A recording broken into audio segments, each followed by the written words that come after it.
अस्सलाम वालेकुम दोस्तों, मैं हूं सिविल इंजीनियर बिलाल ज़फ़र शो से। जैसा कि आपसे कमिटमेंट की थी, आज मैं आपको लेकर आया हूं फ्लाई ऐश ब्रिक फैक्ट्री पर। देखते हैं फ्लाई ऐश ब्रिक्स कैसे बनती हैं और उन सभी सवालों के जवाब हम लेने की कोशिश करेंगे जो आपने मुझसे कमेंट्स में किए थे और मेरे खुद भी जहन में थे। तो बिना टाइम जाया किए वीडियो शुरू करते हैं। सबसे पहले मैं मास्क पहन लेता हूं क्योंकि आजकल ये बहुत जरूरी है। आप भी किसी भी पब्लिक गैदरिंग में जाएं तो जरूर मास्क पहन ले। पहले इंटरव्यू शुरू करते हैं। पहले मैं इंटरव्यू करूंगा, फिर आपको साइट पर लेकर जाऊंगा, आपको दिखाऊंगा कि कैसे फ्लाई ऐश ब्रिक्स बनती हैं और इंटरव्यू में भी वही सब क्वेश्चंस होंगे जिनके जवाब आप जानने के लिए बेकरार हैं। मिलते हैं मुश्ताक साहब से। अस्सलाम वालेकुम। क्या हाल है जनाब? अल्लाह का शुक्र जी, कैसे हैं? ठीक है, शुक्र। अच्छा, बैठ रहे प्लीज। थैंक यू जी, बहुत शुक्रिया। अब कोरोना की वजह से हम हैंडशेक भी नहीं कर सकते और बिल्कुल भी नहीं मिल सकते, तो मेरा ख्याल है दूर दूर से ही जनाब जो है ना बिल्कुल से शुरू कर। दोस्तों, आगे बढ़ने से पहले आपको मैं मुश्ताक साहब का थोड़ा तारुफ करवा दूं। मुश्ताक साहब का इंजीनियरिंग बैकग्राउंड से ताल्लुक़ है और इनका 30 साल से ज़्यादा कंस्ट्रक्शन का एक्सपीरियंस है और ये फ्लाई ऐश ब्रिक फैक्ट्री के मालिक हैं इस्लामाबाद में। बहुत ही नॉलेजेबल इंसान है। इनका इंटरव्यू करके मुझे खुद बहुत कुछ सीखने को मिला। सब्सक्राइब कीजिए बिलाल ज़फ़र शो को इलेक्ट्रॉनिक्स, कंस्ट्रक्शन और टेक अपडेट्स के लिए और प्रेस कीजिए बेल आइकन को बेहतरीन इंफॉर्मेटिव वीडियोस और व्लॉग्स वक्त पर देखने के लिए। मुश्ताक साहब, सबसे पहले आप मुझे ये बताएं कि फ्लाई ऐश ब्रिक्स पाकिस्तान में कब से आई हैं? फ्लाई ऐश ब्रिक्स एक्चुअली ये तो 1 साल से हमने स्टार्ट की थी यहाँ से। हमने मतलब मोड बना के यहाँ पे इनोवेशन इस्लामाबाद में हमने शुरू की थी। लेकिन क्योंकि पब्लिक अवेयरनेस ना होने की वजह से किसी ने इसको नहीं दिया था। एक आर्किटेक्ट और इंजीनियर साहब ने घर बनवाए थे तो उन्होंने यूज किया, आम पब्लिक ने यूज नहीं की। मतलब आप कह रहे हैं कि साल तकरीबन हुआ है? 1 साल से हम लोग जो है ना ये अभी तक मैं नोटिस कर रहा हूँ लेकिन लोगों को अवेयरनेस नहीं है कि फ्लाई ऐश ब्रिक्स भी कोई चीज होती है। जी, वो इसलिए ना कि ये अभी कुछ यूट्यूब के ऊपर जो है ना वो लोगों ने डाली हैं तो लोगों को अब ईंटें भी शार्ट हो गई हैं। स्मोक की वजह से जो है ना गवर्नमेंट ने कोई बंदी लगा दी है। देन लोग अल्टरनेट की तरफ निकले हैं और अब जाके डेली 10-15 कस्टमर डेली जो है ना वो फोन पे या विजिट कर रहे हैं या देख रहे हैं। आप कह रहे हैं लोगों में अवेयरनेस अब जो है आना शुरू हो गई है और इस वक्त जो है ना पिछले साल तकरीबन 4 से 5 घर बने थे पिंड इस्लामाबाद में टोटल। अभी इस करंट मंथ में तकरीबन कोई इस वक्त जो है ना मेरी इन्फॉर्मेशन के मुताबिक 50 के करीब घरों में फ्लाई ऐश ईंटें लग रही हैं। जी बिल्कुल। अच्छा, एक मुझे ये चीज बताएं कि लोग कहते हैं कि सीमेंट की इतनी लाइफ नहीं होती, इसी तरह से फ्लाई ऐश ब्रिक्स की क्योंकि सीमेंट की बन रही है तो उसकी उतनी लाइफ नहीं है जितनी आम ईंट की होती है। इसके बारे में क्या आपका जवाब है? सर देखें, बात यह है कि मैं चूंकि इंजीनियरिंग बैकग्राउंड से हूँ तो इसको मैं थोड़ा सा ये बताता हूँ कि पहले जो हमारी ये पुरानी आप बिल्डिंग देखें उसमें ईंटों की क्वालिटी बहुत अच्छी थी। वो प्रॉपर एक टेम्परेचर के ऊपर जो है ना ईंटें वो पकाई होती थी और उनकी एक लाइफ होती थी। आप अभी भी कोई पुराने ब्रिजेस देखने को बिल्डिंगे मोहल्ले में कोई आपको पुरानी हवेली मिलेगी या कोई और इस तरह की बिल्डिंग स्टार्ट को मिलेगी तो वो ईंटें अभी तक खराब नहीं हुई।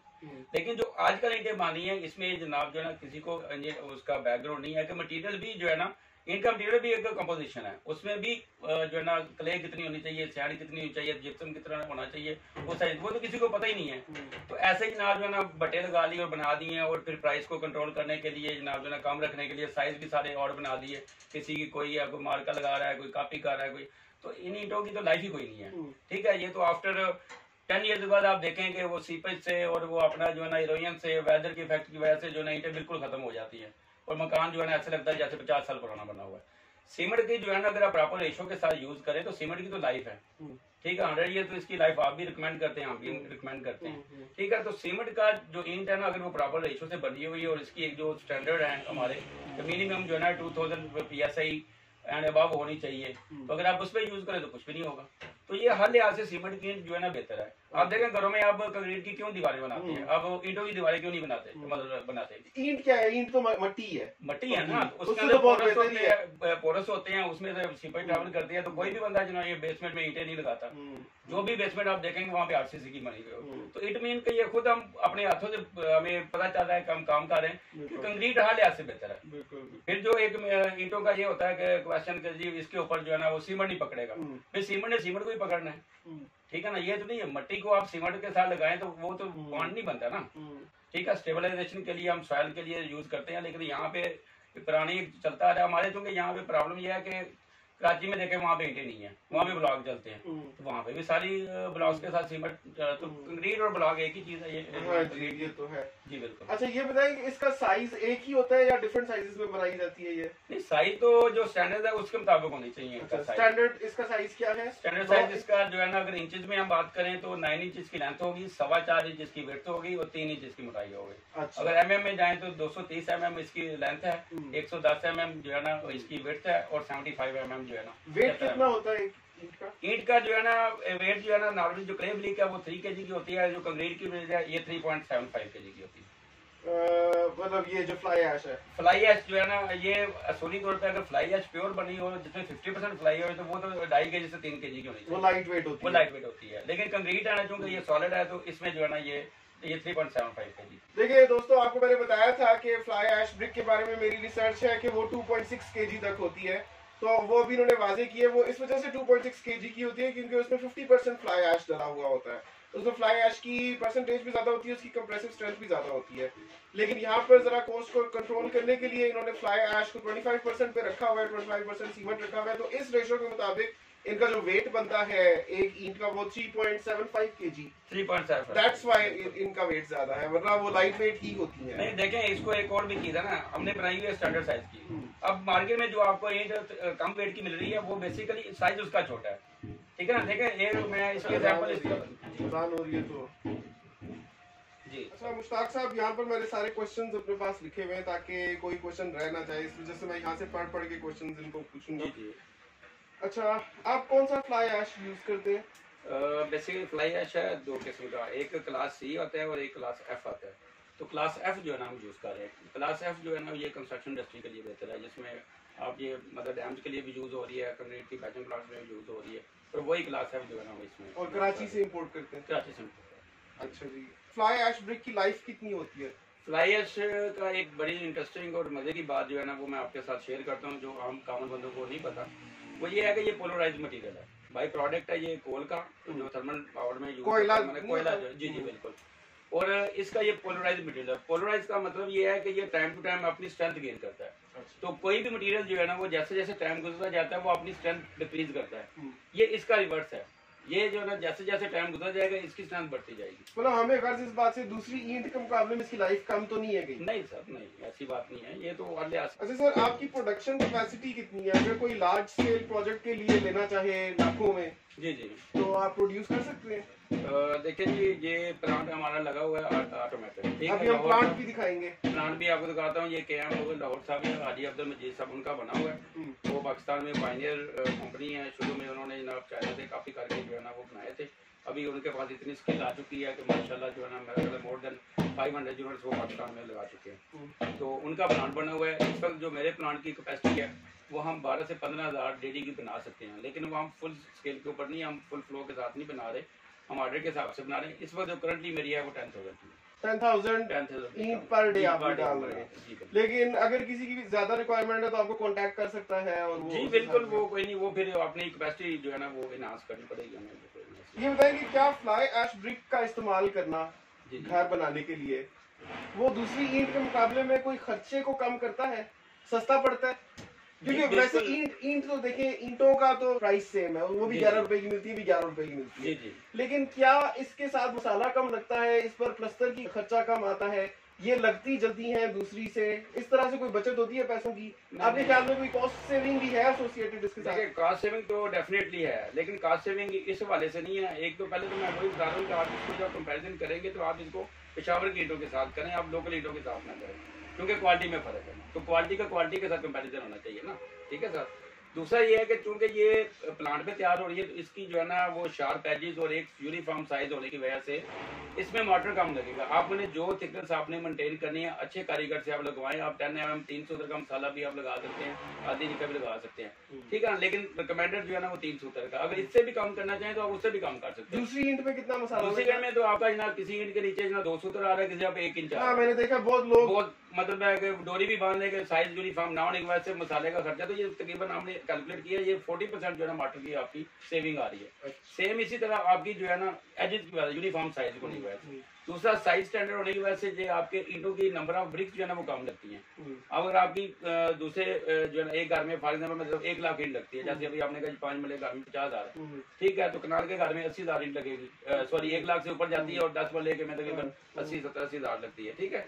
तो उसमें जो है ना आपकी ये कम से कम जो है ना ये 3,000 ईंट जो है ना ये कम लगेगी दूसरी ईंट, ठीक है। 3 से 4,000 जो है ना ईंट जो है ना ये आपकी कम लगेगी। अच्छा, क्योंकि साइज इसका स्टैंडर्ड है, तो स्टैंडर्ड साइज की बात से नंबर ऑफ ब्रिक्स जो है ना वो हमारी जो है ना ये कम लगेंगी।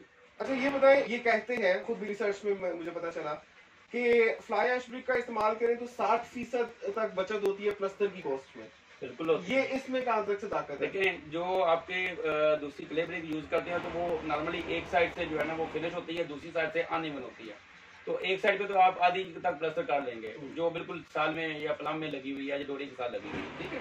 दूसरी साइड पे आपकी बिल्कुल ना, पहले आप उसको रफ करेंगे, एक प्लास्टर का खर्चा वो आ गया, फिर दोबारा जब फिनिश करेंगे तो वो आ गया। तो इट मीन कि आपको कारीगर को जनाब जो है रेट तो वो वही ले रहा है, या हो सकता है वो कहेगा जी अच्छा जी ठीक है जनाब, लेकिन आपका मटेरियल जो है ना वो डबल यूज हो रहा है। तो आप उस हिसाब से जब कैलकुलेट करेंगे तो वेस्ट मटेरियल प्लस जो एक्स्ट्रा आपका मार्टर लग रहा है वो कास्ट 60% तक जो है ना वो बिल्कुल सेविंग होगा। प्लास्टर की मोटाई इसमें भी उतनी ही रखी जाती है जितनी ईंट की है? नॉर्मली देखें, प्लास्टर जितना मोटा होगा ना उसका वेट की वजह से वो खुद नीचे गिर जाता है, ठीक है, कुछ अर्से बाद अगर प्रॉपर उसकी ग्रिप नहीं होती, ठीक है। मोटा तो प्लास्टर तो आधी इंच से ज्यादा होना नहीं चाहिए, 3 सूत्र होना चाहिए, ठीक है। 10 mm से 12 mm प्लास्टर की थिकनेस होनी चाहिए। आप कह रहे हैं कि इसके ऊपर जो प्लास्टर चढ़ाए वो 3 सूत्र तक हो? 3 सूत्र आएगा, 3 सूत्र इसके ऊपर, 3 सूत्र जिस तरह वो मसाले वो उसी तरह से एक कोट 3 सूत्र पे अच्छा बड़े आराम से हो जाता है। लेकिन जो दूसरी ईंट होती है उसके ऊपर भी 3 सूत्र क्या नहीं, जरा मोटा आता है ना, एक साइड पे तो आपको रफ करना पड़ता है, पहले रफ करेंगे फिर दोबारा करना पड़ेगा, तो वो जो आप करेंगे वो सीमेंट की प्लास्टर में जो सेविंग होती है 60% तक बिल्कुल होती है, बिल्कुल होती है। नाज़रीन आप यहाँ पर देख रहे हैं इन्होंने 2 ईंटें उठाई हुई है, इनमें से एक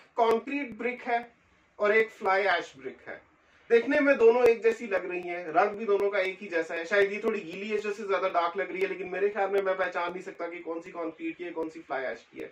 इनसे पूछते हैं कि दोनों में फर्क क्या है इंग्रेडिएंट्स वाइज, स्ट्रेंथ वाइज, और आपको कैसे पता चलेगा कि कौन सी कंक्रीट है कौन सी फ्लाई ऐश है, और आपको दोनों में से कौन सी लेनी चाहिए, दोनों से ज्यादा बेहतर कौन सी है? आपके पास दोनों अवेलेबल है ना? जी दोनों। ओके, आप बताइए इनमें से कौन सी कंक्रीट है कौन सी फ्लाई ऐश? ये वाली जो ग्रे कलर की है, ठीक है, ये सीमेंट की है, ये पीसीसी है, ये ब्लॉक मटेरियल दिखाइएगा जरा। ये जो है ना ये ब्लॉक मटेरियल यूज किया हुआ है, जो जिस तरह सेम ब्लॉक बनते हैं पीसीसी ब्लॉक, बिल्डिंग ब्लॉक, ये वही मटेरियल है। इसमें से सैंड जो है ना हमने ज्यादा की हुई है फिनिश करनी है। इसमें जो है ना 25% जो है ना फ्लाई ऐश की हुई है, तो दोनों के वेट में फर्क होगा। मतलब ये बेसिकली ब्लॉक मटेरियल ही है, ब्लॉक मटेरियल, बस इसमें पोरोसिटी कम है। पोरोसिटी कम है जी, जरा कॉम्पैक्ट कर दिया उसको, कॉम्पैक्ट कर दिया जी, बिल्कुल। अच्छा, तो मतलब इसमें फ्लाई ऐश है। ओके, इसमें फ्लाई ऐश है, इसमें फ्लाई। तो दोनों की कीमत में क्या फर्क है? सेम प्राइस है, 11 की है, 11 दोनों की कंप्रेसिव स्ट्रेंथ में क्या फर्क है? तो फिर बंदा क्यों फ्लाई ऐश ले, क्यों ना बोले, या क्यों बोले लाइट वेट? कौन सी लाइट वेट है? फ्लाई ऐश की। ये ज्यादा लाइट वेट है उससे? ये कंक्रीट है, ये वजनी है जी। ये दिखाए, थोड़ी सी लाइट वेट है जी। इसका कितना वजन है? ये 4 kg से ज्यादा है और ये 3.9 kg।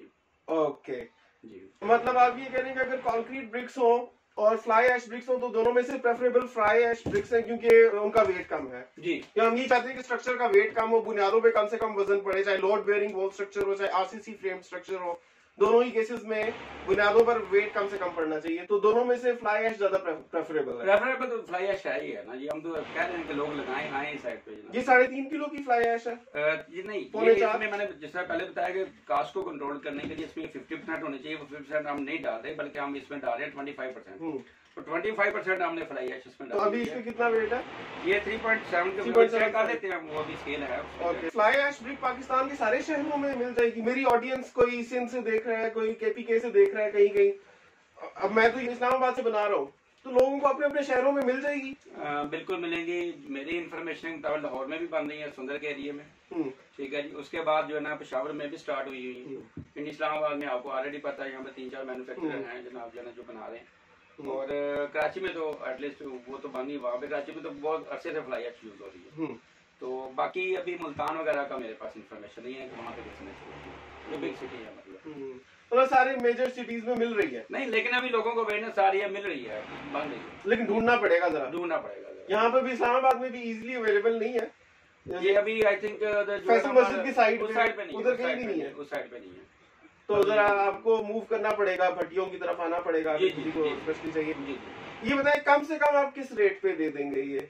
सर ये देखिए, मैंने फिर वही बात कर रहा हूँ कि अगर हम इसको साइज कम करेंगे तो प्राइस इसकी कम हो जाएगी, ठीक है जी। इसको हम 9 रुपए के ऊपर भी हम लेके आ सकते हैं, लेकिन फिर साइज कम करने का फायदा क्या, जब हमें मटीरियल नहीं, मुझे चीज अच्छी चाहिए, चीज अच्छी मिलेगी, क्वालिटी का। आपसे मैं एक बात करता हूँ, मुझे 2000 PSI वाली चाहिए। जी जी, ठीक है, 1600 वाली भी नहीं चाहिए, 2000 वाली चाहिए। बिल्कुल ठीक है। तो मुझे कम से कम किस प्राइस पे मिलेगी? ये आपको 11,000 रुपए में हम फैक्स फैक्ट्री रेट देंगे, मतलब 11 रुपए पर ईंट के हिसाब से आप मुझे 2000 PSI की बना के दे सकते हैं। अगर उससे कम होगी तो फिर रिजेक्ट हो जाएगा, डेफिनेटली हो जाएगा। ओके, तो 11 रुपए इसकी यहाँ पर रेट एस्टैब्लिश होता है। बिल्कुल, हमारा फिर इस्लामाबाद में यही रेट। बाकी तो आपने काफी सारी मजाक किस्म की वीडियोस में डिफरेंट रेट्स सुने हुए ही होंगे, जैसे मैंने 2 रुपए की भी सुनी है, लेकिन I personally didn't believe that. तो मुझे उसी को चेक करने के लिए चलेगा। 11 रुपए से अगर कोई काम आपको देता ना तो वो क्वालिटी के ऊपर कॉम्प्रोमाइज कर। मैं भी चाहूंगा कि 2 रुपए की मिले, ऐसा नहीं कि मैं चाहता नहीं, मैं भी चाहूंगा, लेकिन दिस इज नॉट पॉसिबल। 2 रुपए तो सारे इसकी लेबर कॉस्ट भी नहीं है। तो वैसा ही जनाब जो है ना वो मतलब एक मजाक, एक लोगों को मिसगाइड किया जा रहा है, और मेरा ख्याल है कि लोग भी इसके ऊपर नहीं बिलीव कर रहे कि 2 रुपए के पॉसिबल ही नहीं है कि 2 रुपए की जनाब। लेकिन अभी हम पेशावर से ईंट मंगवाते हैं तो 10,000 ईंट हमारी एक नंबर में आती है और 25 से 30,000 रुपया किराया हम पे करते हैं, तो इट मीन का हमें 2.5 से 3 रुपए तो किराया वो पे करना पड़ता है। तो फिर वहाँ पे कास्ट आप। अरे ये बताएं कि किसी शहर में मिलती है, किसी में नहीं मिलती है, अगर किसी पाकिस्तान के अंदर से किसी और शहर से कोई मंगवाए तो आप भेज सकते हैं? भेज तो सकते हैं सर, लेकिन हम उनको रिकमेंड करते हैं कि आप अपने लोकल देखें। वजह ये है कि मुझे जो है ना उन बंदों का हर एक का मैं सेल करने के लिए अल्लाह का शुक्र अल्हम्दुलिल्लाह, लेकिन मैं क्यों किसी को मिसगाइड करूंगा, अपने एक जो है ना वही मुर्गी जो है ना वो करने के लिए जिबा कर दूं सारी फैंस जो भी देख लीजिए, हम सच बोल रहे हैं, जो पॉसिबल नहीं है ये पॉसिबल नहीं है। अगर हम यहाँ से आपको लाहौर में, या मुझे कॉल आती है लोगों ने लाहौर से कहा थी कि हमें DHA में चाहिए या कहाँ पे चाहिए, तो मैं इनको कहता हूँ आप वहाँ पे सर्च करें।